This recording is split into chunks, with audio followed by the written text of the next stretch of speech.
Hola a todos y a todas, un placer de nuevo. Muchas gracias a los fieles seguir ahí con nosotros una entrada más en este canal de YouTube Afluentes del Fútbol, vuestro canal, y a los nuevos pues sugeriros la posibilidad de la suscripción, que es gratuita, y así poder avisaros cada vez que subamos algún vídeo a este canal, que lo que pretende ser es una comunidad de técnicos con la única intención de compartir experiencias, conocimientos.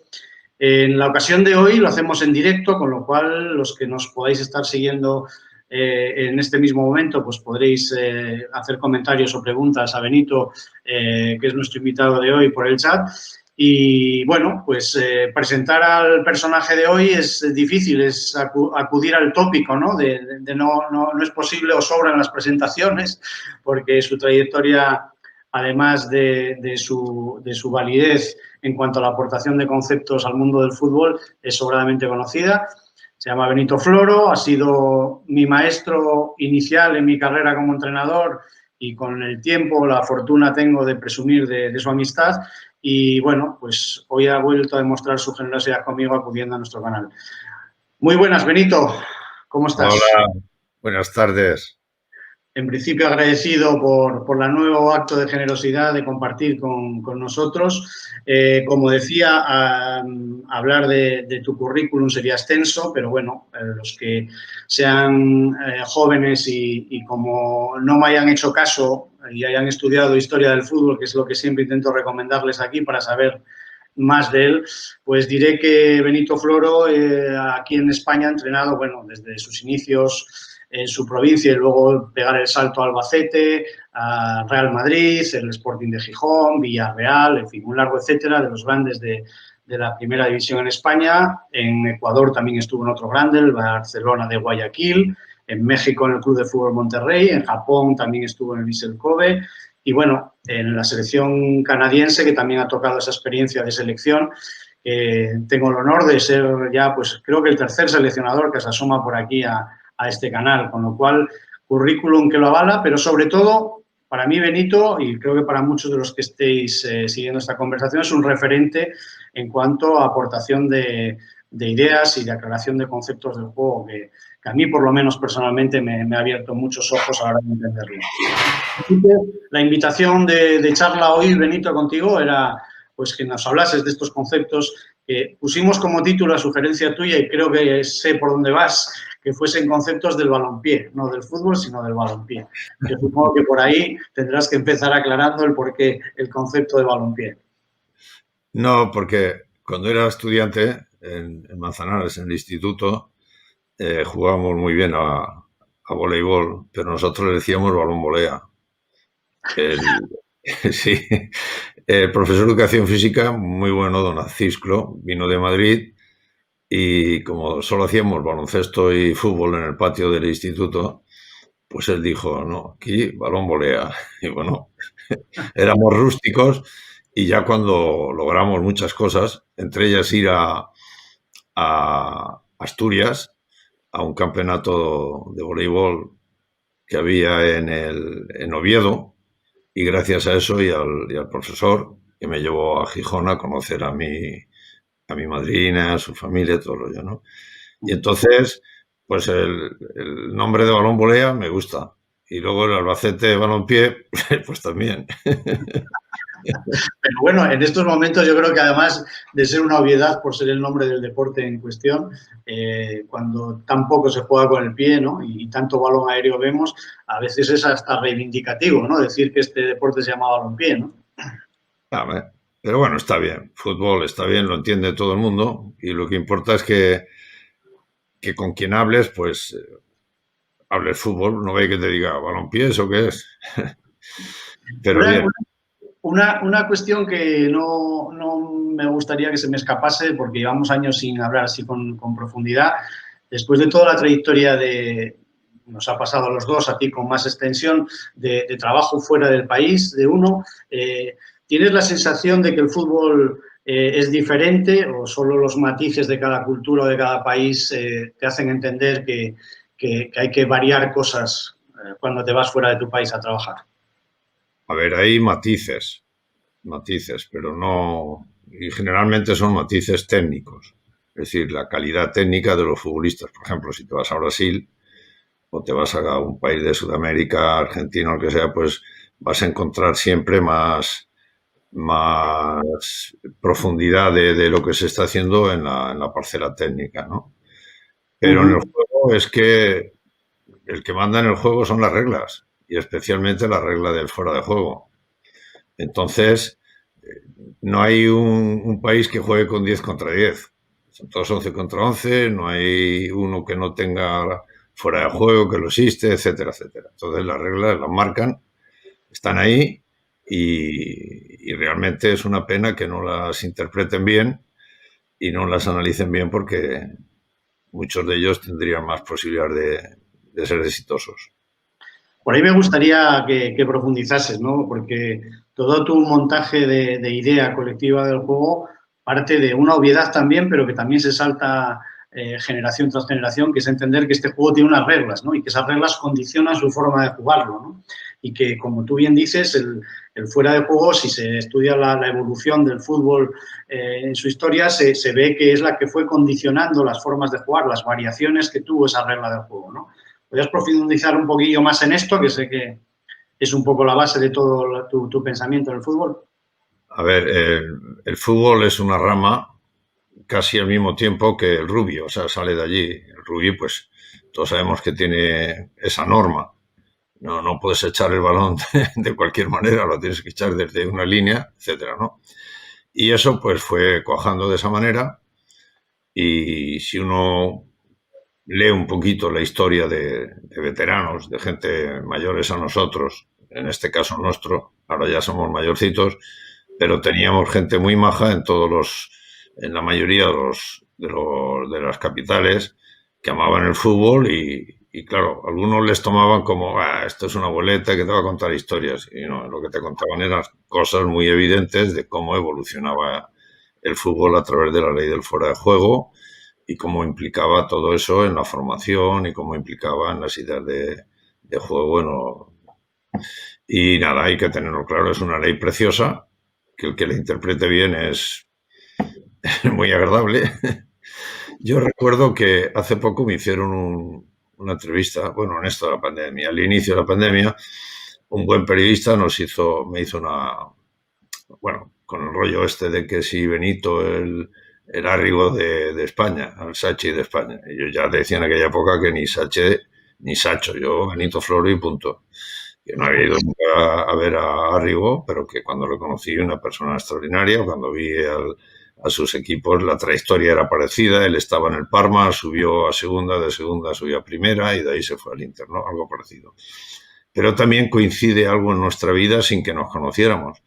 Y es que él aplicó la ley del fuera de juego en la táctica, precisamente porque vio a un equipo belga, que sería no recuerdo el nombre, que tenía un entrenador que llegaban hasta provocar 30 y tantos fueras de juego al equipo rival. ¿En qué consistía? Pues los 4 jugadores de atrás estaban permanentemente, que es lo que debe hacer por principio todo el equipo, pero bueno, ellos permanentemente estaban mirando el balón, dónde estaba. Y cuando lo tenía el rival era muy fácil, porque es facilísimo ver si el que tiene el balón va a dar un toque corto o va a dar un pase largo. Entonces, o medianamente largo.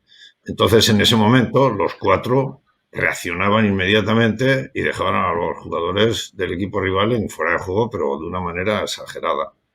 Entonces Arrigo, de alguna manera, lo captó así y lo llevó a su equipo y a su manera. A mí, además, en aquella época, me encantó Terry Venables. Terry Venables vino al Barcelona y hacía una línea horizontal preciosa y sin mucho alarde y mucho tal. A mí aquello me captó. Al mismo tiempo, como en la escuela valenciana de entrenadores, Paco Real, que en paz descanse, una bellísima persona y un hombre amante del fútbol, que era el presidente, me dio la cartera, por decirlo de alguna manera, de la táctica y de la estrategia, ¿no? O de la estrategia y la táctica. Entonces, a partir de ahí, apoyado un poco en mi inclinación pedagógica, porque soy maestro de escuela primaria, y lo hice porque me encantaba todo eso. No pude seguir más adelante porque ya me enganchó el fútbol y no había lugar para eso. Pero entonces, a partir de ahí, pues me tocó desmenuzar el fútbol para enseñárselo bien a mis alumnos que iban al colegio de entrenadores, ¿no? Y a partir de ahí, pues al mismo tiempo voy aplicando todas esas cosas en los equipos que dirijo y ya pues cada día escuchando a algún que otro veterano que venía a las conferencias que daba y que me enseñaban cosas que no he hecho.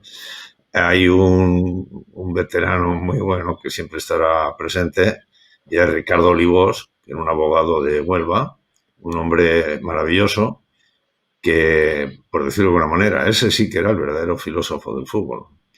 Porque en el fútbol hablar de filosofía es como recibir ahí un montón de espabilados que mira, es filósofo, mira, tal. Y claro, son tan ignorantes que no saben que la filosofía es la ciencia de la sabiduría.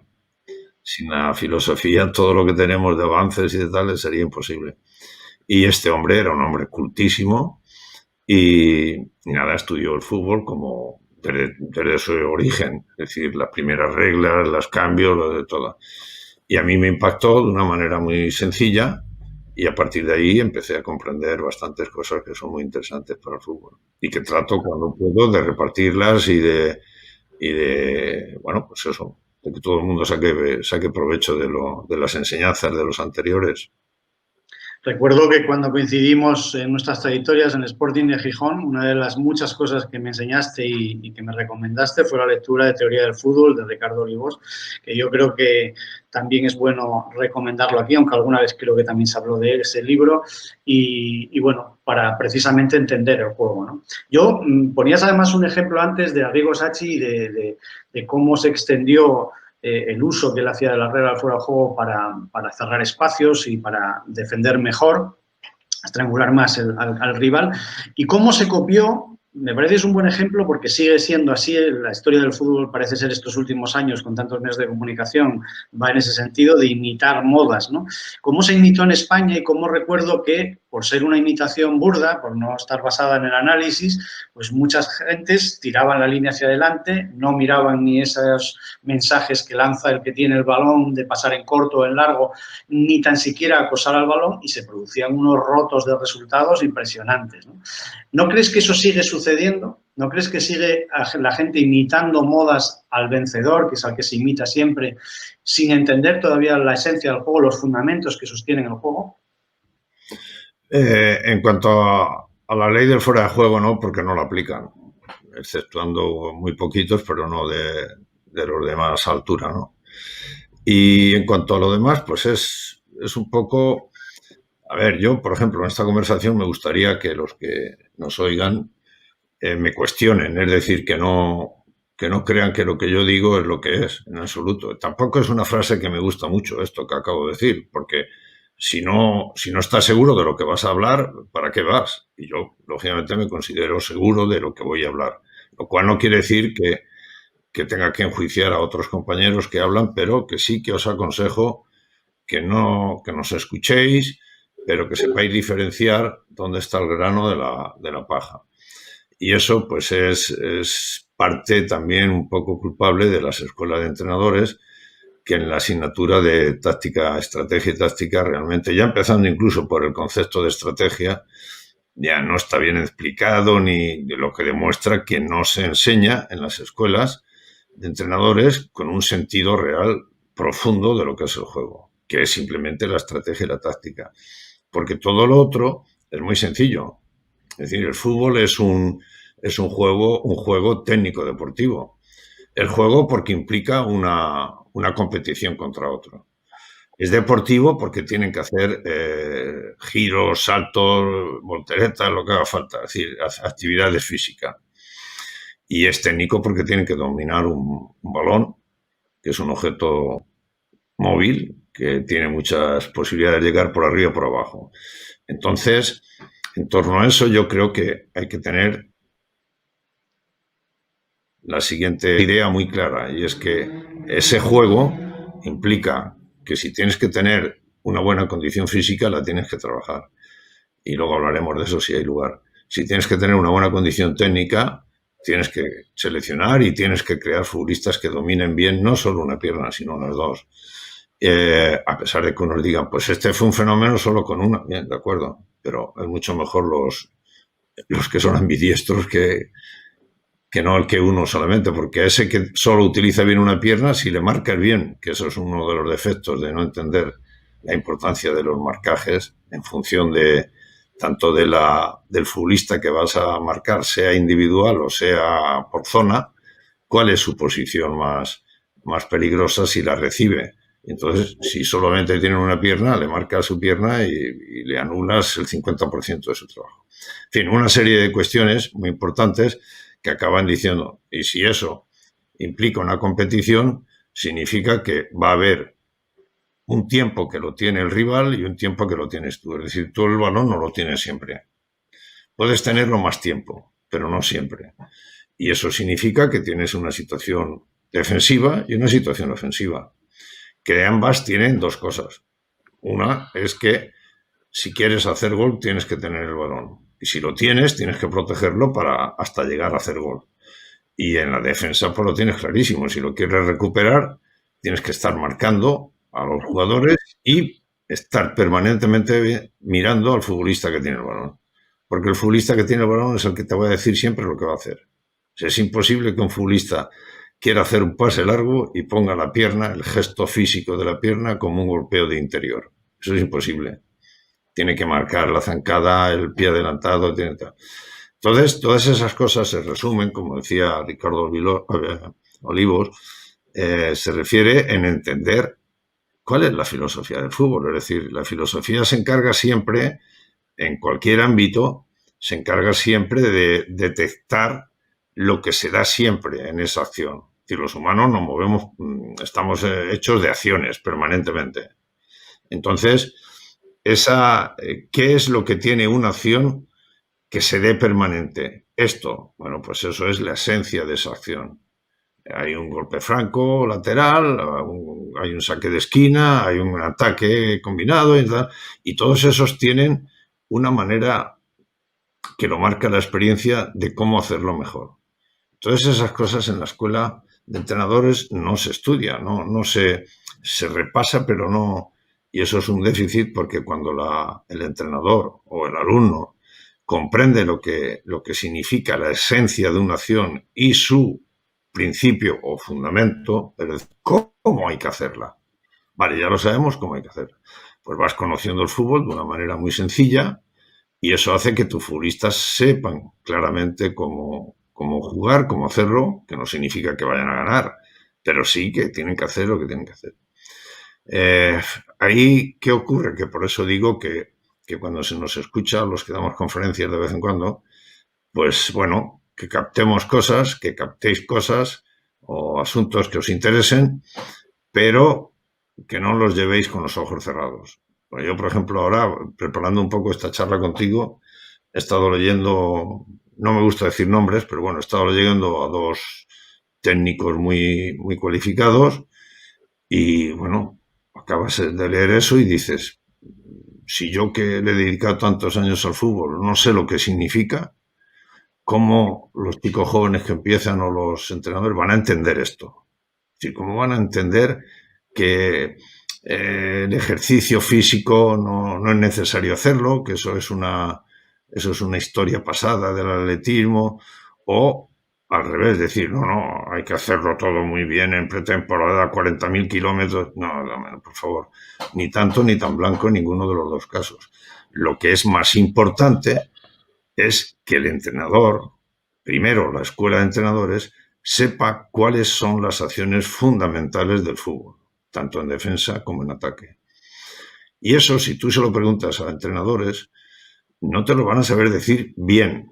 O sea, te dirán cuando tú le digas, oye, ¿y esto? Claro, eso está claro, ¿cómo no? Claro, un córner es una acción colectiva. Oye, ¿por qué no me lo has dicho antes?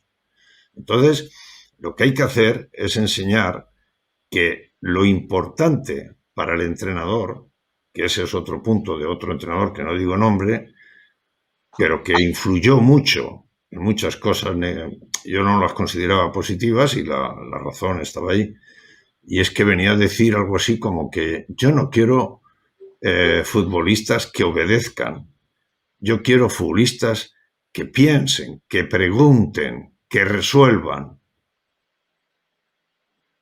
¿Cómo vas a tener tú futbolistas que no obedezcan? Hombre, salvo que ese obedecer quiera decir que, oye, peínate a la derecha o ponte la camiseta un poquito más apretada. Pero si tú le estás diciendo a un futbolista que está integrado en un equipo, que tiene que hacer este movimiento cuando la pelota esté así, cuando esté tal, ¿cómo vas a decir? Bueno, es que eso es inconcebible. Y lógicamente eso lleva a mucha confusión. ¿Por qué? Porque a partir de ahí, por ejemplo, esa persona fue muy influyente, apareció un juego que lo importante era, pues eso, tocar bien, los futbolistas extraordinarios, etcétera, etcétera. Y eso realmente no es así. Yo siempre pongo un ejemplo muy importante para mí, el que lo quiera lo puede ver en Internet. Si hace poco tú hubieras dicho, oye, vamos a ver, Messi, Iniesta, Xavi, son tres futbolistas impresionantes. Impresionantes. Entonces, está jugando el Barcelona contra el Almería, creo que era, hace años. El entrenador del Almería hizo lo que se debe hacer. Y es a los futbolistas importantes marcarles su pierna buena, pero no encima de ellos, a 2 metros de ellos y mirando siempre el balón. Que ese es el principio fundamental para todos los equipos. En defensa y en ataque tienen que estar mirando el balón. Porque si tú haces gol con balón, tienes que estar mirando el balón. Si lo impides, tienes que estar mirando el balón. Pero si os dais cuenta, y veis la televisión y veis los partidos en eso, os podéis dar cuenta que a lo mejor un 40% de los futbolistas de uno y otro equipo no están mirando el balón, están mirando otras cosas.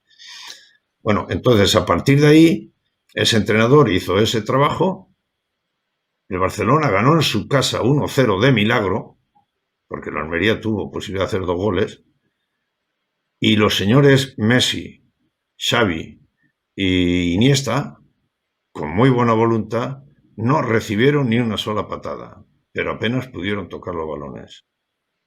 ¿Sabéis qué pasó? Que se le culpó al entrenador que entrenaba a la Almería, que era un destructor, que eso no tal, cuando había que haberle puesto una medalla. ¿Por qué? Porque marcar a esos 3 futbolistas sin que le toquen una falta, sin ni una tarjeta, sin nada, fue impresionante. Fue un ejemplo clarísimo de cómo hay que marcar a esas personas, a esos futbolistas tan buenos. Entonces, todas esas cosas tienen su sentido cuando el entrenador, bueno, cuando la escuela de entrenadores, el profesor enseña cuáles son las acciones colectivas que hay que hacer y al mismo tiempo cuáles son los principios de esas acciones. Es decir, cuáles son los fundamentos o la manera de hacerlas. ¿Qué es eso? Un principio y un fundamento es la manera de hacer.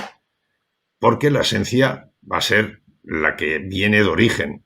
Y la que viene de origen, ya hemos dicho que la esencia lo que se da siempre es que el fútbol hay siempre, siempre, siempre una lucha por la posesión del balón. Luego, si tienes que luchar por el balón, tienes que estar mirando el balón. Y luego viene la otra más importante, y es que en el fútbol son 11 contra 11. Y el ser humano tiene en sus acciones 2 fases muy sencillas, muy claras. Toma de decisión y ejecución. La toma de decisión le viene del cerebro, de la mente, ¿ok? De la experiencia. Y cuando ve la pelota que viene por un lado, ya está sabiendo lo que tiene que hacer. Y la ejecución es cuando lo hace. Bueno, hay que entender una cosa muy clara, que es, si queréis, los que sois entrenadores y los que amáis el fútbol, los que seáis periodistas y tal, tenéis que tener algo muy, muy, muy, muy claro. Muy claro. La esencia del fútbol marca lo que hay que hacer. Eso es más que evidente. Y lo que es que cuando defiendes tienes que intentar recuperar la pelota y cuando atacas tienes que intentar que el rival no te la quite. Y eso significa un principio para cada uno. Y el principio defensivo es muy sencillo.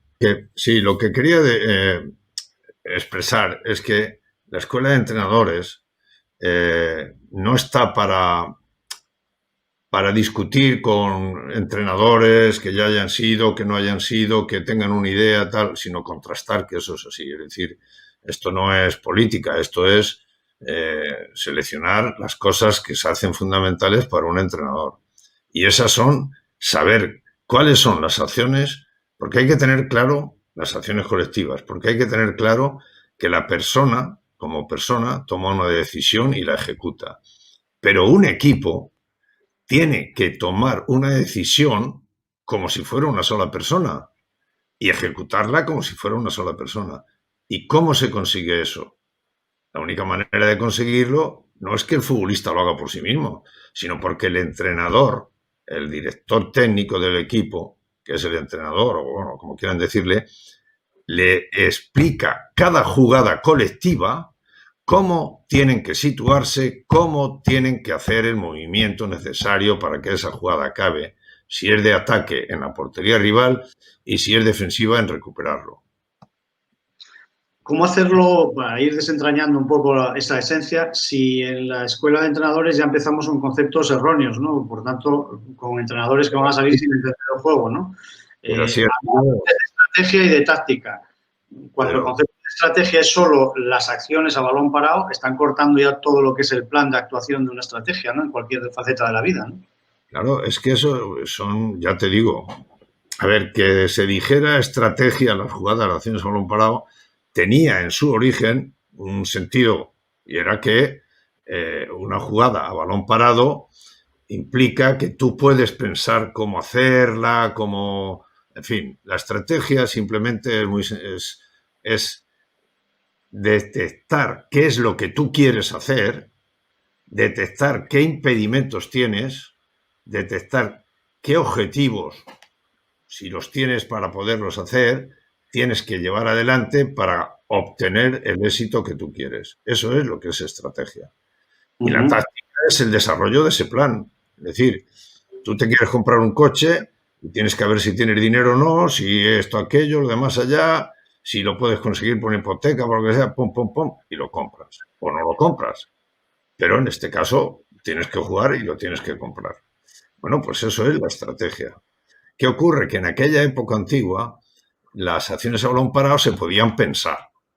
Se podían pensar significaba se podían preparar acorde a unos movimientos, etcétera, y por eso, pero ya pasado ese tema, ese asunto de esta manera, habría que ir ya a lo que es la estrategia, es el desarrollo del plan de ataque y el plan de, o sea, el desarrollo no, es definir muy bien cuál es el plan de ataque y el plan de defensa. Y cuáles son las acciones, todas ellas colectivas, que se tienen que hacer de una manera y no de otra. Por ejemplo, los saques de banda, eso que tanto se burlaron y que al final se han ido dando cuenta de lo que eso, están muy, muy supeditados fundamentalmente cuando están en la cancha rival, en cualquiera de las canchas, pero en la cancha eso, en que no hay fuera de juego. No hay fuera de juego tampoco en un saque de esquina. Eso es evidente, eso lo sabe todo el mundo. Pero en el saque de banda no hay fuera de juego. Luego, si no hay fuera de juego, no puede ser que los delanteros sean tan burros que se pongan casi tirándole el aliento a sus compañeros y que no se les ocurra girar hacia la espalda del que le está marcando, que va a recibir un balón que no tiene fuera de juego. Y ves de esos millones de saques de banda que no se enteran. Entonces, ¿cuál es la misión de la escuela de entrenadores? Conocer todas las acciones, cuál es la esencia de cada acción, porque tú dices, por ejemplo, el saque de banda, ¿cuál es la esencia? La esencia fundamental es que el futbolista que vaya a recibir el balón no se lo dé el compañero botando delante de él. O sea, le tiene que ir a la parte de su cuerpo que va a utilizar. Si es cabeza para prolongar, si es de pectoral para devolver, si es al interior de pie para controlarlo. Esa es la esencia del saque de banda. Y el principio es cómo hacerlo, que se tiene que colocar a un compañero en triángulo, que se tiene tal. Todo eso, todas las acciones del fútbol, que es un poco quizá lo que a mí me ha ayudado en la posibilidad de ser un entrenador a la disposición de los compañeros, porque yo no me guardo nada, no tengo ningún secreto, pero esas reflexiones son las que me hicieron desde muy joven como entrenador, por esta de haber sido entrenador de táctica y estrategia, a que mis jugadores comprendieran perfectamente en qué consistía las acciones en un parado, qué consistía el ataque y qué consistía en la defensa. ¿Por qué? Porque lo que he dicho antes, el futbolista y el equipo tienen que jugar como si fuera un solo jugador. ¿Qué ocurre? Que hay un montón de corrientes que son muy confusas, y acaban dando un fútbol muy confuso. ¿Qué es lo que yo digo? Quizá yo también sea partícipe de eso simplemente por ser conferenciante, que lo que importa es que salgamos a la palestra y digamos las cosas. Es absurdo. El entrenador tiene que ser un hombre que tenga muy claro que lo primero que tiene que enseñar a sus futbolistas es cómo hay que atacar, cómo hay que defender y cómo hay que hacer las acciones a balón parado y las acciones normales del fútbol, ¿no? Entonces, eso, a partir de ahí, el futbolista las tiene que hacer, pues bueno, como un hábito. Porque luego te tiran de una palabra muy usada, todas estas cosas, el talento, el talento. Es que le cae del cielo el talento. Oiga, eso es mentira. Eso es mentira. El talento es una práctica permanente de las cosas que tienes que hacer. ¿Quieres solamente ser un equilibrista del balón, tocándolo para arriba, para abajo? ¿Vale? Pues eres talentoso en el dominio de la pelota aérea, tocando. Pero el talento tiene que ser global, tiene que ser físico, técnico y táctico, porque si no, no sirve. Tú puedes tener grandes futbolistas que tocan muy bien la pelota, que si los anulas, pues tristemente no dan lo que tienen que dar. Y eso, claro, tiene que saber el entrenador. Y antes que el entrenador, la escuela de entrenadores.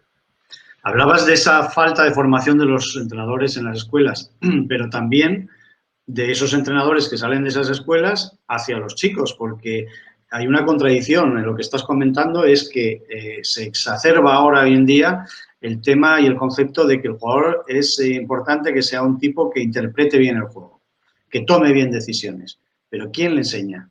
Porque antes sabemos que era la escuela de la calle la que enseñaba por instinto y por repeticiones de lo que pasaba, ibas viendo lo que era eficaz o no. Pero si ahora no hay calle y en los entrenadores que reciben a estos chicos en las escuelas no les enseñan la esencia del juego, es obvio que no puedes ampararte en que él le interprete bien, porque es que nadie se lo ha enseñado, ¿no?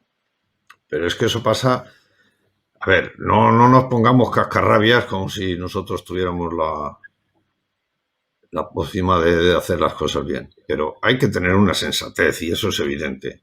Hay una fase de ataque o de posesión del balón y hay una fase de defensa o recuperación del balón. Y eso, en una cancha tan grande, jugando con los pies, jugando con 10 futbolistas y un portero, es difícil si no lo entrenas bien, si no se lo explicas bien a los futbolistas, es difícil que te lo hagan como si fuera un solo hombre.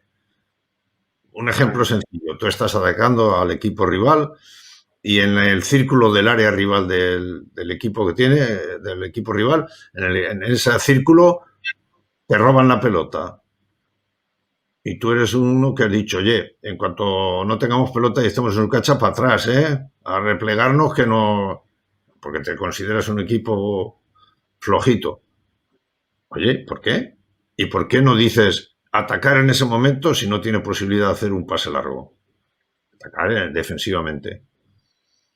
Y en un equipo sencillo, si eso lo es, eso lo puede hacer fácilmente. ¿Qué ocurre? Que todo el equipo debe estar mirando el balón, debe saber en esa situación, por ejemplo, en el ejemplo que estoy poniendo, debe saber si el futbolista que ha recuperado el balón rival puede enviar un contraataque o se ha dado medio giro y ya no está y podemos echarnos encima de él. Eso lo tiene que saber todo el equipo. Y lógicamente, para eso está el entrenador, para decir, esto es así en esta situación, en esta jugada, en esta técnica. Y eso, tristemente, no es globalmente, es decir, que sirva para todas las acciones, ofensivas, defensivas, más grandes colectivas, medianas colectivas, etcétera. Eso tiene que ser la misión fundamentalísima del entrenador. No hay otra. Vamos a seguir. Lo que se da en la cancha. Y si en la cancha, si el equipo juega haciendo lo máximo de las acciones que tiene que hacer, alguien ganará, porque es un juego, siempre gana alguien, se puede empatar, etcétera. Pero lo que tiene que hacer un equipo es siempre dar todo lo que puede dar, que no significa romperse el pecho ni carreras, que aunque sí, eso es muy importante, ni que tenga superfiguras. No, no, eso no está ni... Es importante, pero no todo lo pueden tener porque cuesta mucho dinero, etcétera. Entonces lo que hay que tener es una estructura futbolística que sepa con claridad que una cosa es la estrategia y otra la táctica. Que sepa con claridad que una cosa es el contraataque y otro es el ataque combinado. Y que el ataque a la disputa es otro, etcétera. Que las acciones a balón parado de defensa tienen sus principios. Es decir, todo eso es un mundo muy bonito, realmente bonito cuando lo dominas, cuando lo comprendes, cuando se lo enseñas al futbolista, que te lo agradecen enormemente, enormemente. Bueno, yo creo que estamos hablando demasiado. Sería más interesante que preguntasen alguna cosa, porque si no... Aprovecho para saludar a Tatiana Arce Lozada, que saluda desde Colombia, Marcos Sierra, Asturias, Nacho Azpiazu me parece que también, porque me suena conocido también, Asturias. En fin, estáis los que estáis siguiéndonos en silencio, podéis manifestar por aquí vuestras dudas. Yo, por seguir preguntándote también mis curiosidades y creo que por destripar estos mensajes hoy en día que están más desde esto, ¿no? Desde los medios de comunicación que desde la reflexión. ¿Cómo se puede, si acabas de decir que defender es la recuperación del balón, concebir la defensa desde arremolinarte o juntarte al lado de tu portería, donde no vas a recuperarla si el balón está en la otra portería, ¿no? Es decir, ¿no crees que eso ya condiciona el no saber cuál es el fundamento básico de la defensa, que es recuperar el balón? El fundamento, o sea, la obligación de un equipo que está atacando pierde la pelota y la tiene que recuperar, es clarísimo. Tiene que tener todo el mundo percibido con una diáfanamente que en ese momento no puede hacer un pressing global. ¿Por qué? Porque te has adelantado demasiado, el equipo rival es muy rápido, la pelota la tiene fácil de sacar y punto. Entonces tienes que replegar. ¿Y eso quién lo manda? Los que tienen que mandar, que son siempre los centrales. Los centrales son los líderes tácticos del equipo y detrás de ellos el portero. ¿Por qué? Porque son los que tienen que estar siempre ahí, siempre. Eso es otro asunto. Lo que es el concepto de formación con el de sistema, madre de Dios divino, qué barbaridad. Decir sistema a la formación. 4-4-2 es un sistema. Oiga, por favor. 4-4-2 es una formación, es decir, es una colocación de los especialistas del fútbol.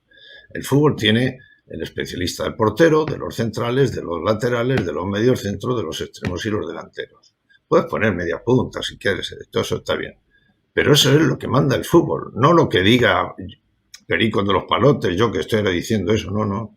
De hecho, cuando te hablan de esas cosas, es que es palpable. Ahora todo el mundo tiene, con el Big Data tiene todas las imágenes en televisión, o sea, en vídeos, etcétera.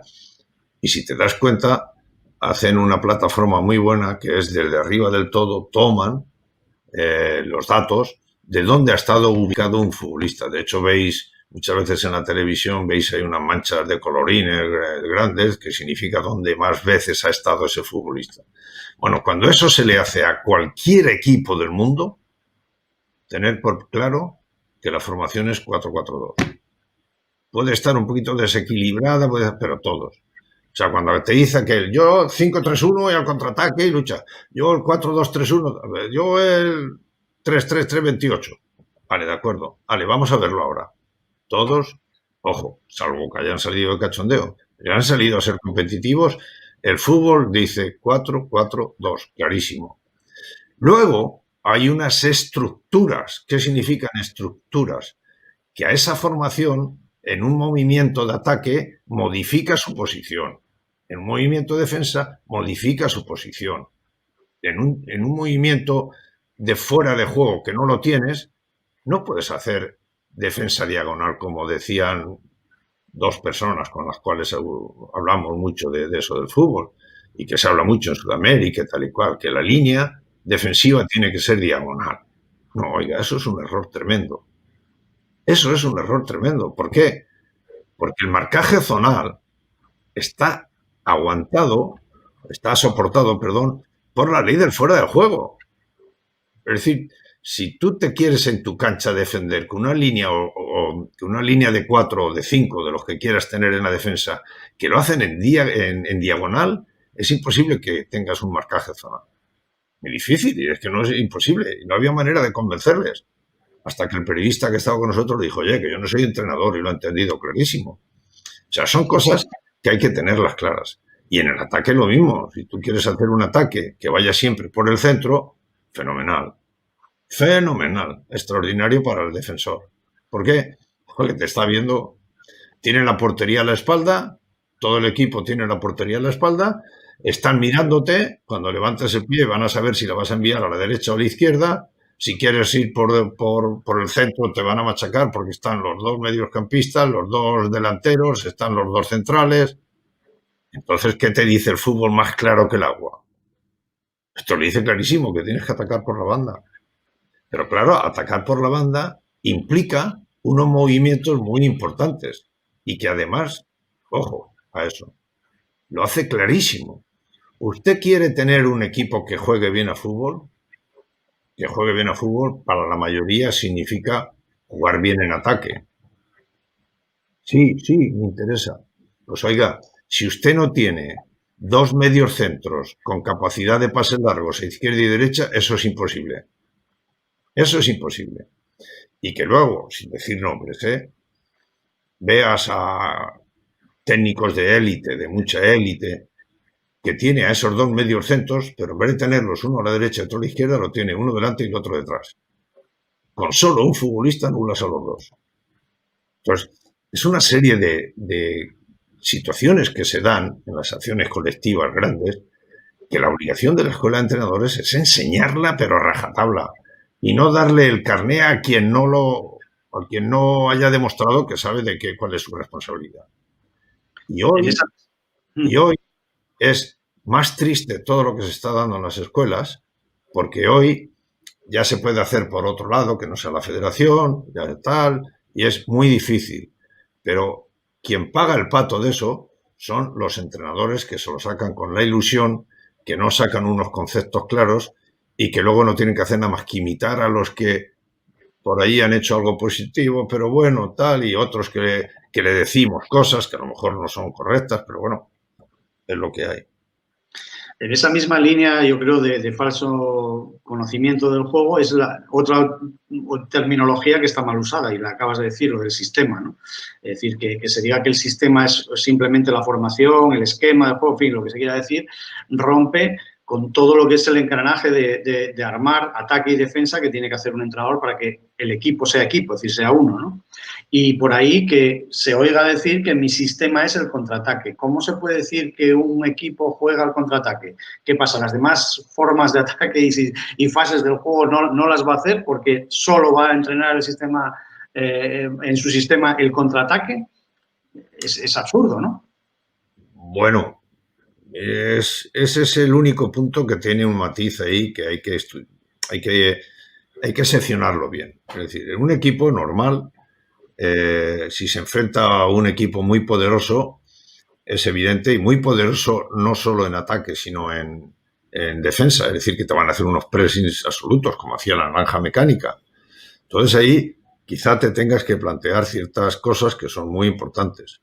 Yo recuerdo una conferencia que di cuando era profesor de la Escuela de Entrenadores, y al acabar, un par de veteranos que amaban el fútbol, vinieron allí, y uno de ellos me hace una pregunta. Oye, chaval, yo estaba entrenando en el Torrente. Dice, ¿tú crees que tu equipo le podría hacer un gol al Real Madrid? Qué broma. ¿No? ¿De qué te ríes, chaval? Tú no lo puedes... Pues, me digas tonterías, ¿cómo voy a poder yo? ¿Pero qué dices? Vamos a ver. ¿Tú no tienes un saque de centro? El Real Madrid te puede meter 40.000 goles, pero cada gol que te meta tú tienes un golpe de franco, o sea, un golpe de centro.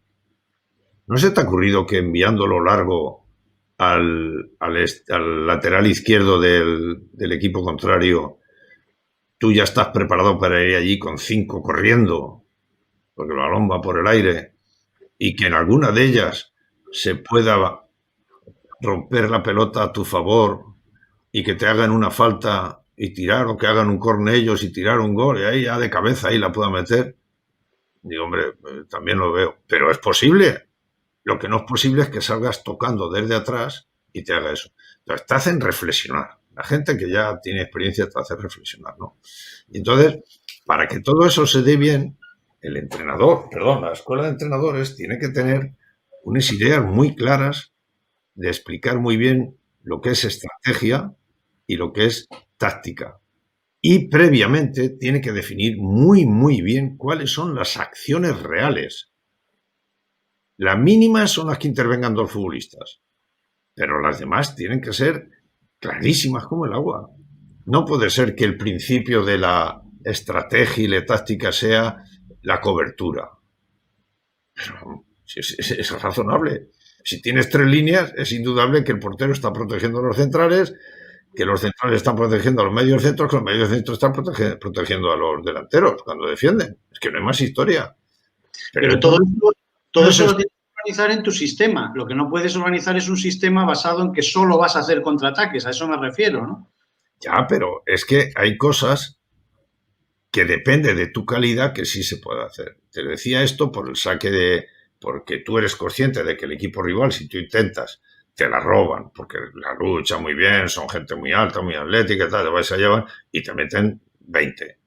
Pero si tú, en esa situación, el balón lo tiras a la banda, cerca del este, y tú tienes a tu gente volcada allí, te van a hacer menos goles.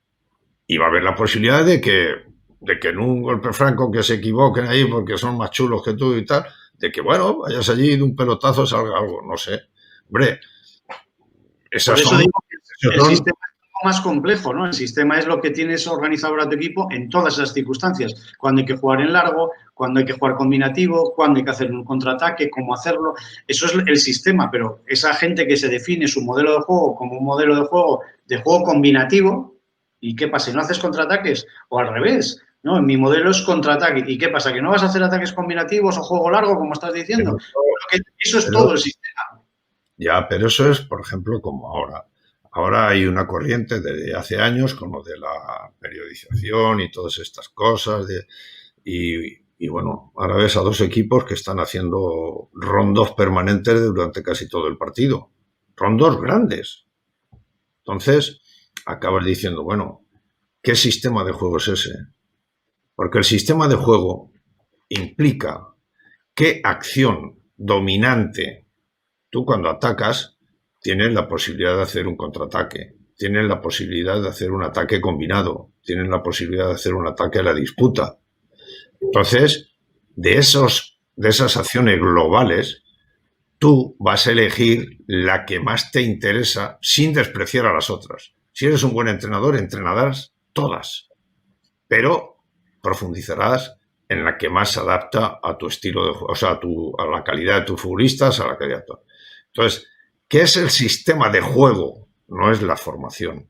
El sistema de juego es el plan de ataque y el plan de defensa, fundamental. Lo cual no quiere decir que tú digas, no, yo voy a salir combinando. Muy bien, perfecto. Pero llega un momento en que contraataco, porque me interesa recuperar la pelota y contraataco. Es que hoy, si os dais cuenta, muchas veces se llega a la esquina del área, que es de donde salen los pases más peligrosos para los porteros y los centrales, y el tipo que está con el balón, que lo puede enviar allí con los delanteros esperando, simplemente por la posesión la retrasa a su compañero que está detrás. Y llegan hasta pasarla hasta su cancha, para luego ir al otro lado. O sea, yo creo que es la imitación por la moda, por no entendimiento.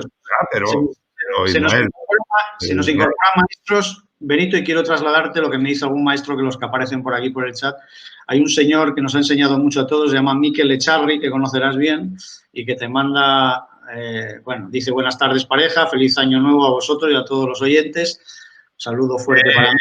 Menos felicidades y una comidita buena allí en el norte. Opino lo mismo. Marcos Sierra pregunta, durante su carrera ha tenido futbolistas en la élite con grandes carencias en los fundamentos, tanto individuales como colectivos. Te pregunta, si es así, ¿cómo trabajabas dichas carencias? Yo mi trabajo, ya lo he comentado antes, empezó con bueno, empezó cuando... Bueno, eso es una historia personal. Pero bueno, yo cuando ya me meto en el fútbol es para mí desde primera regional hasta, es evidente, en el Real Madrid, que es el equipo más importante de España y de Europa y del mundo, para los que sentimos eso. Pero bueno, que es una evidencia. Yo siempre he tenido la idea clarísima de definir muy bien a mis futbolistas qué tipo de ataque vamos a hacer, fundamentalmente, qué tipo de ataque vamos a hacer según el campo o según la... Yo, por ejemplo, pongo un recuerdo, y no por poner ahí medalla ni tonterías. Yo cuando hablo así estoy siempre pendiente de que el alumno o que la persona que está pendiente de mí no me considero un memo que viene ahí. Fuimos a jugar a las Gaunas y había llovido mucho. Estaba el campo muy lleno de hierba con el Real Madrid, pero muy húmedo por debajo, pero no había agua, pero estaba pesado porque la tierra era blanda y estaban 3 o 4 futbolistas del Real Madrid y yo me acerqué, como siempre. ¿Cómo lo veis? Mister, aquí no se te ocurra el toque y el pasar y aquí cebollazo y a lucharle que estos nos van a dar hasta en el cogote. Y yo, ¿de verdad? Sí, sí, sí, bueno, con las ganas que no van a recibir, verás tú. Vale, perfecto. Vamos a ver. Eh, ¿Lleváis tacos de aluminio? Sí, sí, y largos. Ostras, entonces correr en el barro eso cansará bastante, ¿no? Sí, sí, sí, lógico. Si dais pelotazo apenas vais a correr. Pero que no se os ocurre si la hierba, estando como está, va a ir muy rápida o va a ir lenta. Hombre, va a ir más lenta que rápida. Perfecto. Entonces, ¿quién es el equipo que tiene la calidad? ¿El Real Madrid? ¿Quién tiene el vigor, las ganas, algunos puntos de calidad? El equipo contrario. Pero bueno, si tocáis y movéis el balón, respetando la formación triangular, pues el equipo ese va a cansarse inmediatamente, tal y como está la cancha. Bueno, pues creo que ganamos 4 no sé qué, y un partido perfecto. ¿Qué quiere decir eso? No una medalla, ¿eh? Quiere decir que el entrenador tiene que tener el convencimiento de que sus futbolistas sepan lo que hay que hacer y que lo practiquen, no que lo sepan, que lo practiquen, porque es su misión. Hacer entrenamientos de jijiji realmente no sirve para nada. Hacerlos aunque te digan, otra vez, sí, es tu profesión y la mía. Y a partir de ahí verás cómo tu equipo va a reaccionar como si fuera un solo hombre. Y van a atacar todos, y van a replegar todos, y van a saltar todos. Y tú tienes como entrenador la obligación de analizar tus partidos. Pero no que te los analicen. Estáis muy equivocados todos, y los de arriba de la élite también. Pero claro, como están montados en el dólar que digo yo, pues no les importa 3 pepinos. Pero el buen entrenador es el que analiza su equipo, su partido, que para eso gana dinero. Y se tiene que sentar y no te voy a decir hacer los videoclips, que eso pues ya te los dan hechos, pero sí revisarlos en la continuidad del partido. No, ahí, bueno, voy a ver los saques de banda por aquí. No, tienes que verlo desde el origen, tienes que verlo tú. Tienes que ver los clips. Que te lo han desmenuzado todos los saques de banda, todo, perfecto, muy bien. Eso que te ahorras. Pero no estás viendo por qué se produjo el saque de banda. No estás viendo por qué se perjudicó el saque de banda. Lo estás viendo y te está costando mucho. Y no estás aprendiendo del fútbol.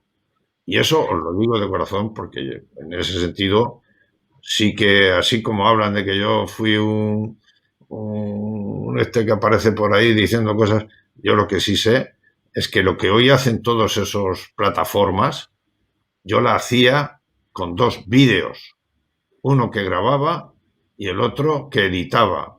Fue el regalo que me hizo el presidente de mi primer equipo que ascendió 3 categorías subidas. Me quería dar dinero y le dije yo no. Hazme un vídeo, y desde ese día todos mis equipos los miércoles o los jueves han tenido el reporte de las buenas acciones y de las que no se han hecho bien. Entonces, doy fe de ello porque me tocó trabajar muchas horas de vídeo contigo y de vernos muchos partidos en el Sporting de Gijón. O sea que doy fe de ello que lo hacías ya en el 96 o 7, no sé, no recuerdo. Mira, se nos incorporó otro maestro que además, bueno, me alegro mucho que está recuperándose de un percance de salud que tuvo, Jesús Cuadrado, Pino, que conocerás. Y este además lo hace con mala leche la pregunta y va relacionada también con lo que acabas de hablar. Dice, Benito Floro es una referencia obligada para todos los entrenadores. Un río con muchos afluentes del fútbol. ¿Qué opinas del libro de Dante Panzeri? ¿No es una contradicción en sí mismo? Se refiere, supongo, a la dinámica de lo impensado del periodista argentino Dante Panzeri. De la cual tú me obligaste a que lo leyera. Con mi amigo Paquito, mi compañero Paquito. Todos tenemos un pasado. Sí. Y yo os dije que empecé a leerlo 10 páginas y no lo podía soportar, pero te empeñaste tanto, Paquito se empeñó tanto que ya y me puse a leerlo. Hay una anécdota que no sé si hay tiempo para contarla. Seguro. Cuando yo estoy a punto de venirme de Ecuador, se hizo un evento para todos los periodistas de Sudamérica, de la Commonwealth, y lo hicieron allí en Ecuador, en Quito. O sea, en Quito, no, en Guayaquil. Sí. Y más o menos lo hicieron así. Nos eligieron a unos cuantos personajes que habíamos estado en equipos y tal, y era un poco... Les conté todo eso. Es una historia muy graciosa y tal, se rieron. Tal. Total, que ya empieza el título de dar preguntas y tal, y me dice uno de allí del fondo, profe, ¿qué pasa por ahí? Dice, ¿usted ha leído el libro de Dinámica de lo Impensado de Dante Panzetti o algo así, no? ¿En serio? Digo, yo creo que sí, pero no sé por qué. ¿Tú lo has leído? Aunque no sea correcto responder con una pregunta. Sí, digo, uy, eso sí no parece... Bueno, sí, bueno, tal. Digo, bueno, está bien, tranquilo. Mira, yo sí lo he leído porque tuve dos compañeros que me lo obligaron a leer, porque al principio no lo quería leer, y efectivamente lo leí.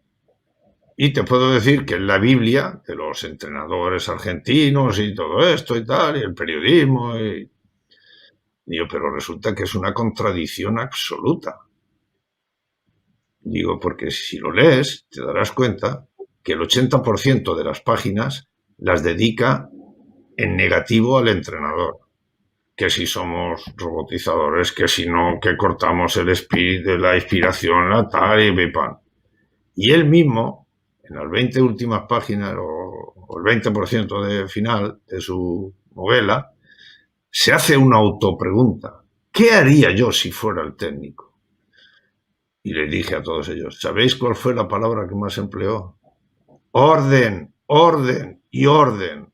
Bueno, ahí se acabó todo el asunto. Y al poco me viene un tiparracho, algo alto, guapo. ¿Podés hablar conmigo? Sí, bueno, pero oye, no te enfades. Yo esto lo... No, no. Si vengo a decirte lo que pienso. Ya, pues dímelo. No me pegues y dímelo. Lo que vos has dicho aquí. No hay ninguno que allí que tengamos lo que hay que tener para decirlo, que es lo que pensamos todos los entrenadores. Y eso fue una mentira todo, que tal igual. Quiero decir que todo lo que es, no sé, interpretar esos libros para luego darle, ¿cómo decía yo? Darle un enjuiciamiento y decir, pues es incómodo, pero realmente hacen daño. Es lo que os he dicho al principio de decir que yo no quiero jugadores que me obedezcan, yo quiero jugadores que piensen, que resuelvan por sí mismos, que me pregunten. Pues tío, si te preguntan con lo poco que hay, madre mía, eso es más o menos lo que es. Miquel Echarri te hace otra pregunta ahora, el referente a algo que tú y yo hemos discutido alguna vez, sobre el tema de matices de conceptos. Dice, cuando habláis de la descripción de sistema o formación, así como algunas más, es un problema, dice, de descripción desde la escuela, ¿no? Te preguntas, ya lo contestaste antes, que es un problema de escuela, pero dice, ¿no habría que llamar también defender en zona en lugar de marcaje en zona? Es algo que hablamos tú y yo el otro día por ese concepto de que marcaje no puedes marcar a una zona, es decir, marcaje solo se puede hacer a un hombre, ¿no? Por propia definición del marcaje. No, vamos a ver, yo creo que eso son asuntos de la escuela de entrenadores, pero para eso hay que hacer un congreso y definirlo bien de una vez por todas, porque el fútbol sigue siendo lo que es. Hay unas normas pequeñitas que se cambian, pero sigue siendo lo que es. Vamos a ver, cuando tú pierdes la pelota, cuando un equipo pierde la pelota y el balón está en juego, y aunque esté parado, ese equipo tiene que tener muy claro el posicionamiento para defender. Muy, muy claro. Clarísimo. Utilizando las estructuras. Hay una que hay que tener claro. Yo ya os he dicho que el fútbol demuestra, desde la Big Data, demuestra que la formación evidente que es la madre, es la 4-4-2.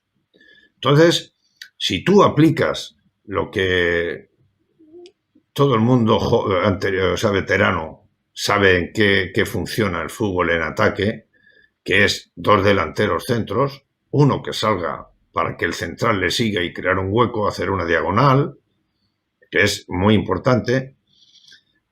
Eso implica que un centrocampista tiene que cubrir la zona de ese central que se sale. No sé si me entendéis. Entonces tú puedes decir, mi formación es 4-1-4-1. Está bien, no pasa nada. Pero tienes que tener presente que ese 1 que hay entre los dos centrales, cuando atacáis, empuja a uno de los dos mediocentros, de los cuales uno de ellos será un delantero centro. Es decir, si tú quieres impedir que a tus dos centrales los muevan, que son vitales para la defensa, tú tienes que tener un mediocampista que se eche atrás. Entre la línea de los mediocampistas y los extremos tiene que haber uno. ¿Qué ocurre? Lo puedes tener fijo, ¿vale? Que esté ahí fijo. ¿Qué ocurre con eso? Pues que van a sufrir más cuando tengan que defender y cuando tengan que atacar los extremos y el delantero que quede. ¿Cuál es la solución para el trabajo que hay que hacer? Pues que el entrenador enseñe en el trabajo defensivo, zonal, que siempre será zonal en tu casa, pero nunca en la casa del rival, porque no hay fuera de juego. Tú, en ese momento, en esa situación, tienes que hacer que un delantero tuyo pase a ser mediocampista y que un mediocampista sea el que se ponga entre los defensas y los dos mediocampistas. Entonces, esas son las estructuras, son los movimientos que hay que hacer. Y eso hay que enseñarlo con claridad. ¿Por qué? Porque es evidente que si tú a una defensa de 4 le mueves los centrales, los laterales tienen que recorrer.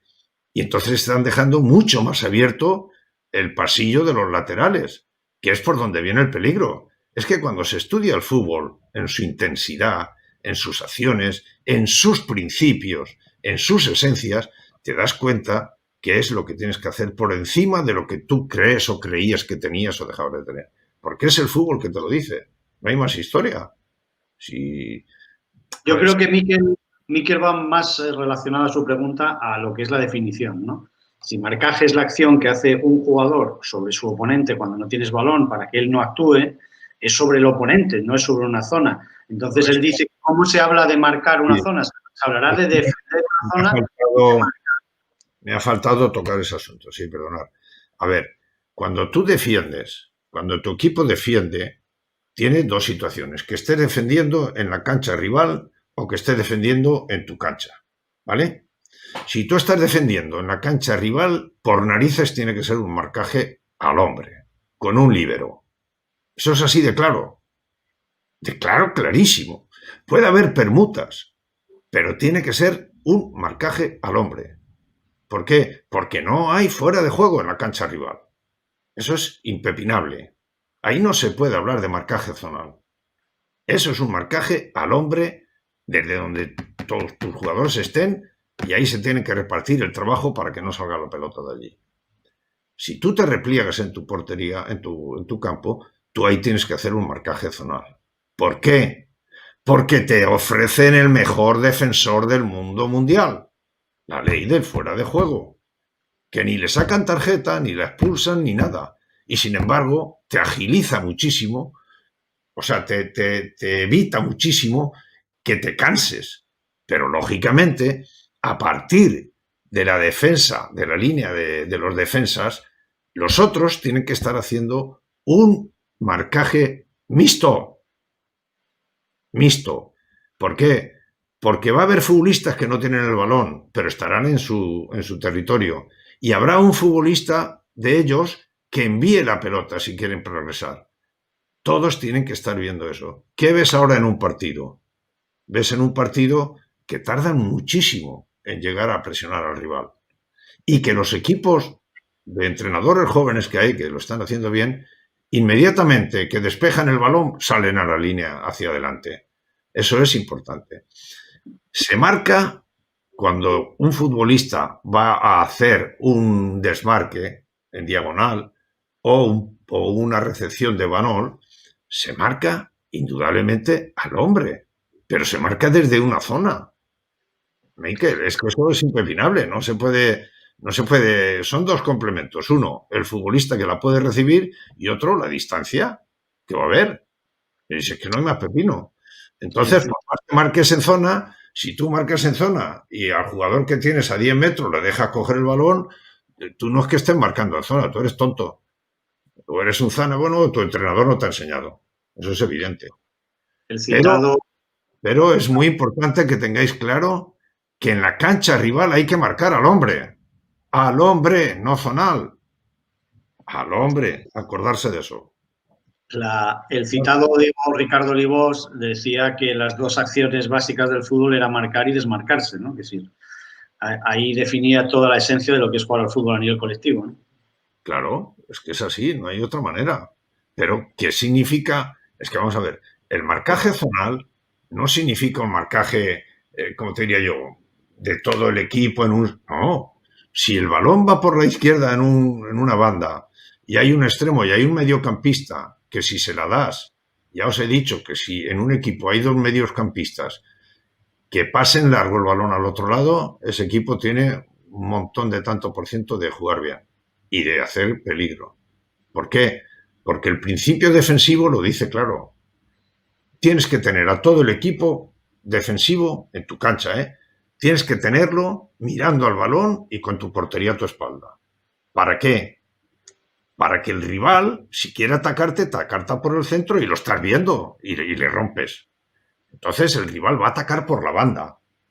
Y si ataca por la banda, tú puedes ir con energía a tapar esa banda. ¿Y qué hace? Quiere enviarla a la otra banda. ¿Cómo puede enviar tantos metros a la otra banda? Con un mediocampista al lado de ese extremo que lo envíe en un pase largo al otro lado. Pero mira, hasta aún así somos capaces de hacer el recorrido rápido y llegar a la otra banda. Vamos siguiendo la trayectoria del balón y llegamos a la otra banda. Ok. Ese extremo que coge la pelota va a tener que pasar la pelota a otro medio centro que cambie otra vez a donde ha venido el balón. Y ahí es muy difícil llegar. Luego, todo equipo que diga que juega bien a fútbol, que no tenga dos medios centros que traslade la pelota, no juega bien. Y si juega bien es porque el rival no lo sabe marcar.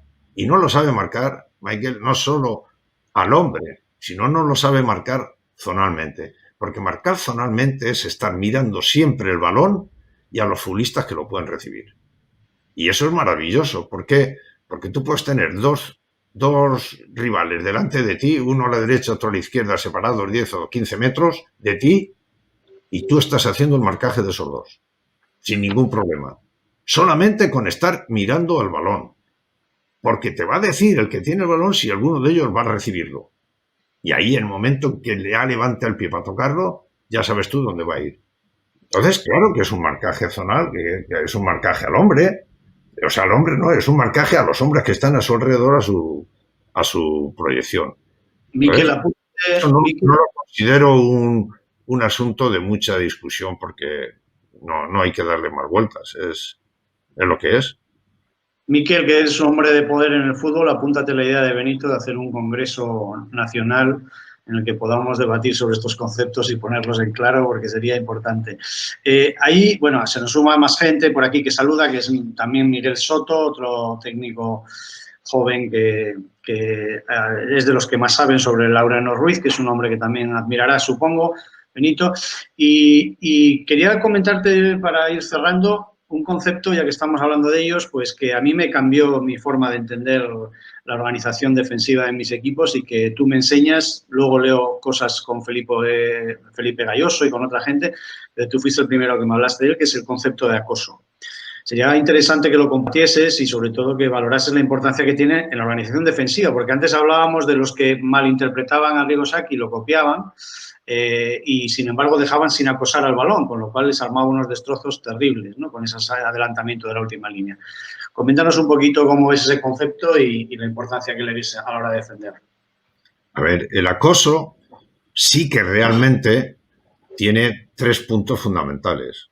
Uno, al menos un futbolista, ir a acosar al jugador que tiene el balón. Es decir, llegar al contacto con él. Llegar a estar allí, a que no le deje salir ni a un lado ni a otro. Pero al mismo tiempo, los dos más cercanos a él que puedan recibirlo tienen que estar marcados también al hombre. Aunque sea en lo colectivo, se tenga claro que en la cancha rival tiene que ser así, pero en la tuya propia, que es zonal, aunque sea así, tienes que hacerte un marcaje mixto cercano a esos que lo pueden recibir, porque no puedes decir, bueno, esto es zonal, aquí en mi zona no hay nadie, tranquilito, o el que está no lo va a recibir. No, oye, ese te importa 3 pepinos. El otro que lo puede recibir, porque si pasa a tu compañero, eso es lo que tiene que saber un entrenador, explicarle a sus futbolistas. Dejarse de lo que hemos aprendido en otras cosas o en el periodismo o lo que sea, para cada día uno hacer lo que cree que es. Por ejemplo, Paco Gémez, pues él, en el Rayo, que es una evidencia, él quería que inmediatamente presionara el balón, ¡pum!, a salir y a dominarlo, y a cogerlo, a recuperarlo. Y lo conseguía. Que luego fuera más eficaz o menos eficaz y tal, pero ese equipo del Rayo era evidente que lo hacía. Y recuperaba un montón de balones en menos de 20 segundos. Que luego eso le tenía un pago de que le hacían un gol, eso ya es problema de otro asunto, ¿no? Pero todo eso que hemos pasado los anteriores entrenadores con desear decir lo que era un marcaje al hombre, lo que era un marcaje zonal, lo que era un marcaje mixto, lo que era tal y cual, todo eso con respeto, Michael, no tiene, ¿cómo te diría yo? No tiene la influencia tan importante como la tiene el entender que en tu cancha hay fuera de juego, pero en la cancha rival no la hay. Entonces, en la cancha rival, si tú quieres defender, tienes que defender al hombre y un hombre libre, porque si no te van a comer. Eso es evidente. Eso es muy evidente. Por ir concluyendo, que ya llevamos un ratillo, al margen del corte que hubo ahí, que espero editarlo y que cuando quede colgado en el canal pues se quite esa pausa que tuvimos por el corte de conexión. Hacerte también una pregunta que creo que está en la mente de mucha gente que te conoce, tu trayectoria, donde creo que has priorizado siempre los conceptos tácticos, pero bueno, en la gestión de lo que es un vestuario y lo que es la dirección de un entrenador o un equipo, hay un componente básico del que a lo mejor has hablado poco y me gustaría que dieses tu opinión, y es la gestión de los recursos humanos, es decir, del aspecto emocional de esa plantilla a la que diriges. ¿Cómo contemplas tú eso a la hora de dirigir un equipo? A ver, el problema en ese sentido, vamos a decir, lo social futbolístico, tiene varios pilares. El fundamental es el presidente. El presidente, si tiene lo que hay que tener en el equipo, no le tose nadie. Nadie. ¿Por qué? Porque es el presidente. Es el que paga los salarios, es el que tal, es el que está contratado, es el que tal. Eso es así. Que ese jugador tiene un periodista que lo critica, que le eche narices y lo aguante. Es decir, el fútbol necesita a muchos porta. ¿Os acordáis de Porta? El presidente de la Federación Española. Sí, sí, sí. Eso. Necesita muchos presidentes con mucha capacidad de decir al futbolista, ¿qué? No, eso no, fuera. O al entrenador. Pero no achicarse por lo que sea. Y que sale mi nombre, es que no, es que me... Si tú eres el presidente y haces las cosas como tienes que hacer, el equipo tiene que funcionar a su nivel, como mínimo. Lo que no puede es menos de su nivel, pero a su nivel y más hacia adelante, si puede y lo consigue, ¿no? Entonces, todas esas cuestiones están un poco así. ¿Por qué? Porque los futbolistas, no todos, pero una gran parte suelen ser bastante egoístas. Es decir, nadie quiere perder el sitio, nadie quiere tener duda que lo van a renovar, nadie tal. Y claro, si ese periodista, o sea, si ese futbolista, que suele pasar en la mayoría de los equipos, cuanto más veterano es, más conoce a algún periodista, más conoce a tal y cual, y más conocen las teclas de que le preocupan a los presidentes, etcétera, pues es indudable que eso es muy negativo. Eso es destrozar al club. ¿Por qué? Porque obligan a tirar entrenadores, o a pagarles o no pagarles, y luego... bueno. Entonces, el primer pilar de un club es el presidente. El segundo, en mi criterio, el entrenador. Y los terceros, los 3 líderes que tiene que tener cada equipo. Así de claro. Eso en cuanto a la estructura, según tú lo ves, pero y en cuanto a tú como entrenador que has de sacar el máximo rendimiento a unos seres humanos llamados jugadores de fútbol, ¿qué valor le das o qué importancia le das a conocer y a gestionar las emociones de ese ser humano? Pues hombre, muchísimo, pero sin el presidente es imposible. ¿Qué quiere decir eso? Que el futbolista importante tiene que ser muy responsable. ¿Qué ocurre? Que en el fútbol no todos tienen una mente clara y es evidente que es necesario para muchas cosas. Un psicólogo o una psicóloga, las mujeres son muy expertas en detectar las cosas, para saber ese futbolista cuáles son sus prioridades, cuáles son sus formas de hacer, tal. Y eso es muy importante. Yo tenía a Antonio, que era un delantero centro buenísimo en el Albacete, goleador, rápido, no le gustaba que le chocaran y se escondía, iba y salía muy bien, era muy bueno. Pero que resulta que cuando menos lo necesitaba, mejor jugaba. Y cuando lo necesitaba de verdad, no jugaba bien. No venía a recibir, no venía aquí. Y yo me tenía unas trifulcas con él tremendas, pero amistosamente muy bien y tal. Hasta que vino Lamparero al club y lo primero que me dijo, ¿qué necesitas? Lo primero que necesitas es que me digas cómo funciona el cerebro de Antonio. ¿De verdad? Digo, sí, de verdad. Entonces, le hizo su test, un test normal, un test mundial que hay para todos los soldados y para todo el mundo, que es un test de personalidad muy sencillo, el PF de 16. Yo me lo hice también, lo hicimos todo. Yo creo, y se lo aconsejo a todo el mundo porque es una manera de entenderse. Y nada, cuando ya hace el S dice, bueno, te voy a decir, porque claro, él me decía lo único que correspondía con el fútbol, no lo que era el futbolista en su mente ni en tal, eso era respetuoso. Entonces él me dice, a ver, ¿qué problema tienes con él? Pues esto, que cuando me digo esto, no, que cuando le digo esto, tal. Dice, pues, ¿tú qué quieres? Yo quiero que esté de referencia en el círculo del área rival y que venga a mover a los centrales, a reclamar la pelota y a girar. Me dice, muy bien. ¿Y te lo hace? Digo, cuando menos lo necesito, lo hace. Cuando más lo necesito, no lo hace. Y me desespera. Yo es que no puedo.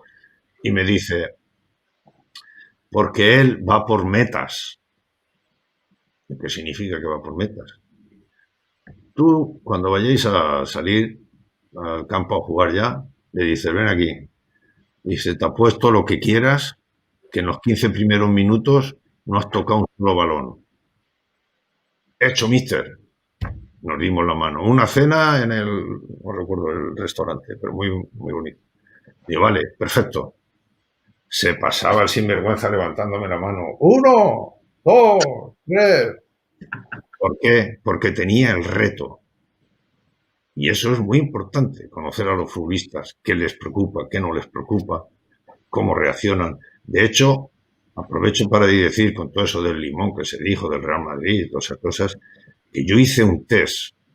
Normalmente yo suelo hacer muchos test a los futbolistas, pero sin nombre y sin escribir, solamente crucecitas, para que nadie, o sea, para que todos puedan responder como les sale del perolo, sin temor a decir, ostras, es que, porque yo le ponía, ¿qué opinión tienes de mí? ¿Qué opinión tienes del preparador físico, del otro, de tal, tal, tal? Y hacen sus esas y te vas haciendo la idea de cómo te están percibiendo a ti y a tu grupo los futbolistas. Porque te lo dicen con sencillez, porque saben que nadie lo va a saber. Entonces, yo le hice eso sobre el psicólogo. Hice la encuesta, la camuflé con la encuesta sobre mí, sobre el preparador físico, sobre tal, el jefe de prensa, etcétera, tal. El 80% estaba a favor del psicólogo. ¿Y cómo le podías? Ibas a salir ahí a pelearte con los periodistas o con los que se mofaban o con... Pues te tienes que callar. Pero la realidad fue esa. La realidad fue esa.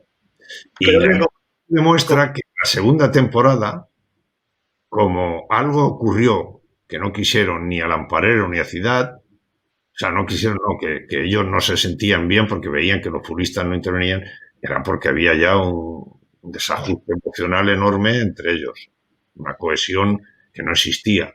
Se llevaban bien o no se pegaban ni se discutían, pero faltaba algo. Entonces, otra situación importante es que en el fútbol profesional y en el fútbol de abajo y en el que sea, es importantísimo la figura de la psicóloga o del psicólogo. Importantísimo. Y ojo, yo no soy el que originó aquello, ¿eh? Nuestro amigo Jesús, ¿eh? Con su mujer, fueron, Rosana. sí, fueron en Gijón con Miera y compañía los que realmente trabajaron de una manera, pero definitiva, de lo que era aplicar ahí esas cuestiones tan importantes.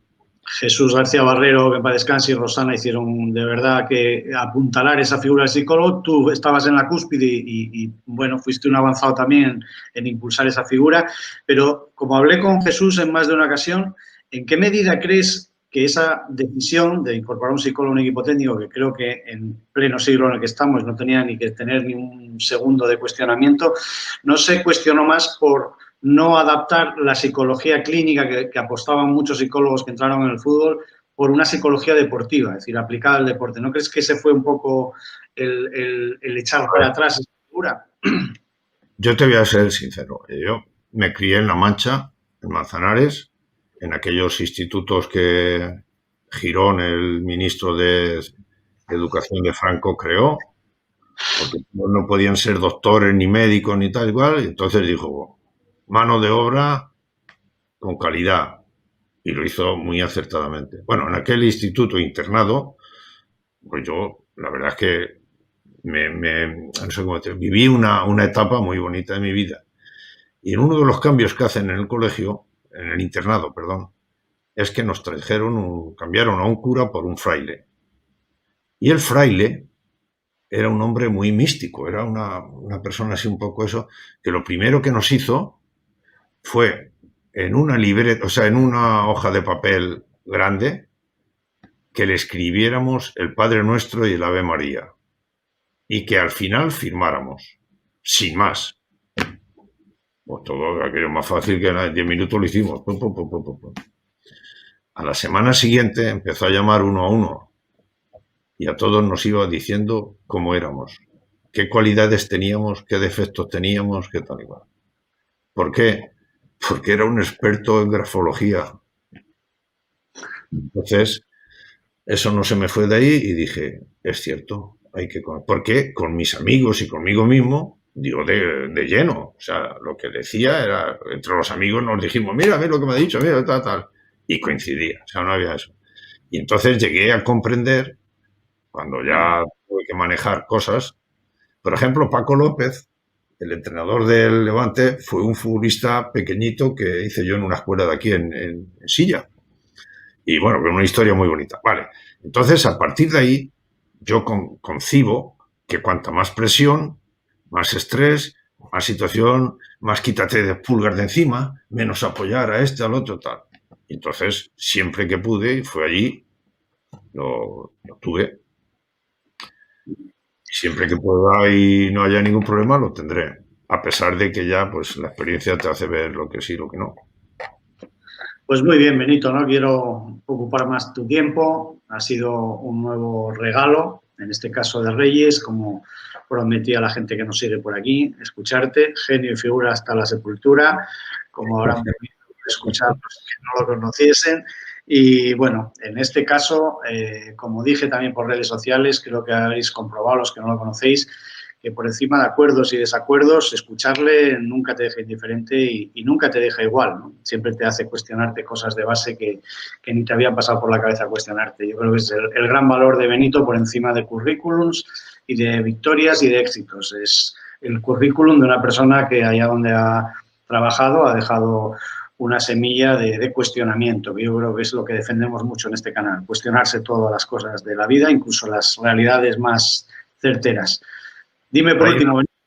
Hay una cosa que quisiera decir, porque ya como aquello del saque de banda, aconsejo que los golpes francolaterales defensivos no se están haciendo bien.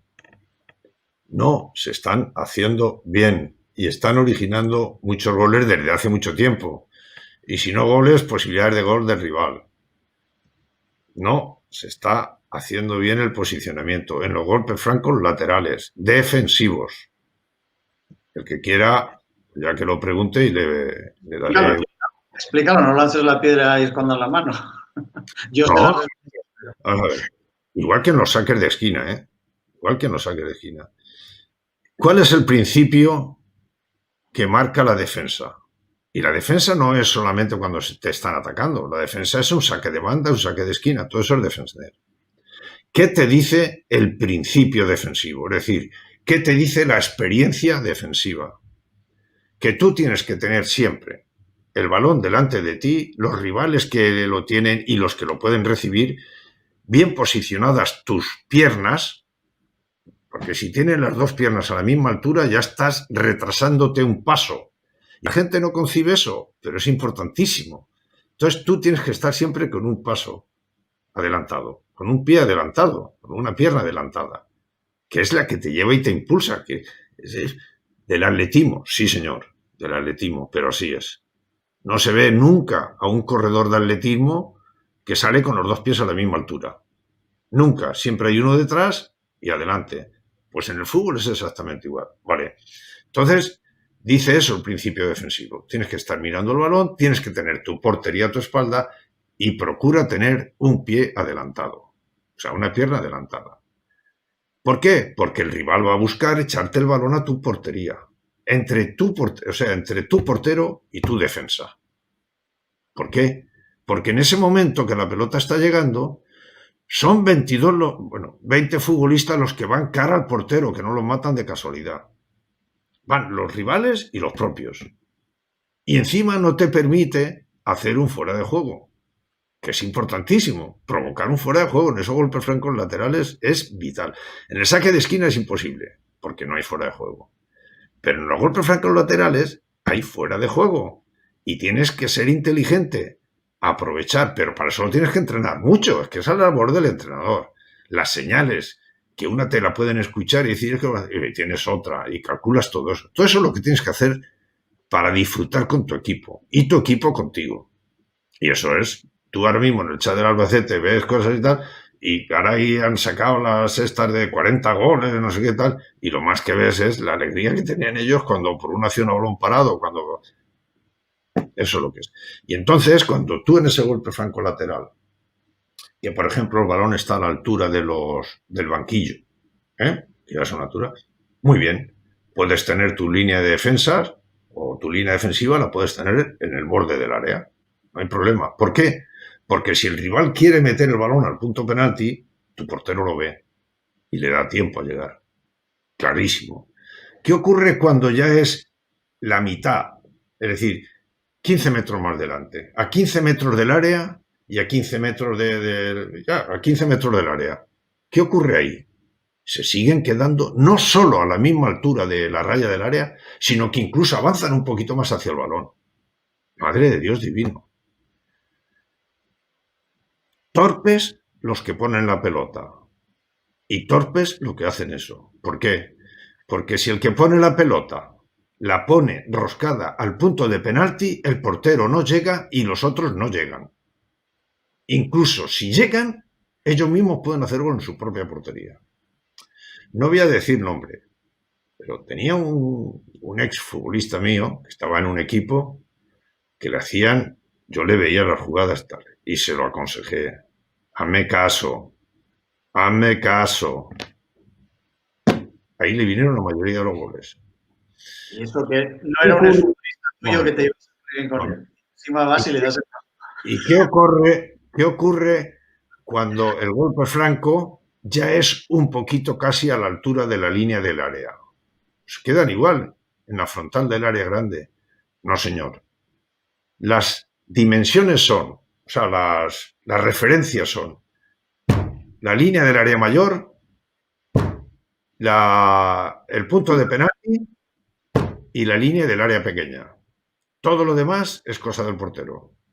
Eso te permite hacer el fuera de juego cuando quieras. Eso te permite vocear el fuera de juego y no hacerlo. Eso te permite que si estás mirando con el pie adelantado, siempre mirando el balón, vas a saltar hacia adelante y no te vas a hacer a la portería. Así de claro, pero lo tienes que entrenar. Para que no haya el despistado que cuando has hecho eso se ha quedado allí quieto cuando todos salían. Es que eso es lo que hay que hacer, entrenar. Hay que tener la esencia de las jugadas y entrenarlas, si no, ¿para qué narices ganamos tanta pasta cuando estamos trabajando? Y 2 horitas o 3 horitas. Hay que estar ahí dando caña. No, es que por la tarde entrenar. Pues hasta cuando tú me demuestres que las acciones a balón parado me las haces fenomenal o la ley del fuera de juego, yo te daré por la tarde descanso, tranquilo, no te preocupes. Y eso es lo que hay que hacer en un equipo. Todo lo demás son milongas. Esto es lo que os decía, genio y figura hasta la sepultura. Le doy la palabra para que se despida y os deja otra enseñanza que, por cierto, a mí me caló mucho y que es algo que tengo muy presente en mis equipos en la organización de esas acciones. Benito, infinitas gracias. Tanta deuda contigo que no tengo palabras para decirte y bueno, ahora por compartir con toda esta gente que por alguna extraña razón nos sigue en este canal, pues que sepa que aquí se habla de argumentos y nadie mejor que tú para hacerlo. Muchas gracias, salud para ti y para tu gente. Venga, un abrazo a todos y ánimo. Salud.